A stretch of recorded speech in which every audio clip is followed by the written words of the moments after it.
Hi everyone, আগের দিন মিউজিয়ামের ব্লগটা পুরো শেষ হয়নি, তাই জন্য আবার চলে এসেছি। দুটো পার্টে দিতেই হলো, কারণ অনেক বড় ছিল মিউজিয়ামটা। তো আমরা ফার্স্ট ফ্লোর ভিজিট করার পরে সেকেন্ড ফ্লোরে চলে আসি। সেকেন্ড ফ্লোরে দেখতেই পাচ্ছ কি কি আছে। এই জিনিসগুলো সমস্ত কিছু ওদের হাতের তৈরি, আর পাথর কিন্তু ওরা ভীষণ স্পেশাল বলে মনে করে।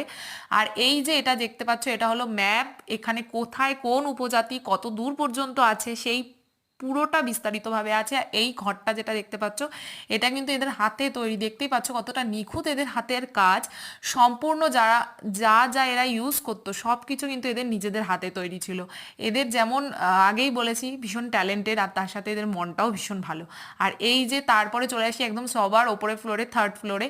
তো সেখানে দেখতে পেলাম বিভিন্ন অর্নামেন্টস আর জামা কাপড় যেগুলো ওরা ইউজ করতো। বেশিরভাগ ওরা চাদর ইউজ করে, যেগুলোকে নিচেও পরে ওপরেও দেয় গায়ে। এরকমভাবে আমাদের মতন প্রপার জামা কাপড় একদম পরে না, এরা চাদর দিয়েই নিজেদের জামা কাপড় বানিয়ে নেয়। আর এগুলো কি আমি ঠিক বুঝতে পারছি না, যত সম্ভব হাতে পরার কিছু হবে।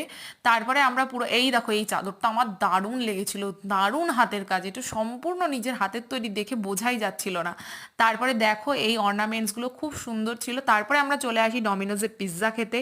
আমরা তো পিৎজা ছাড়া থাকতেই পারি না, দুজনেরই পিৎজা ভীষণ ফেভারেট। আর তার সাথে ছিল কোক, আর তারপরে বার্গার আর চিকেন রাইস, ডমিনোজের নিউ যেটা।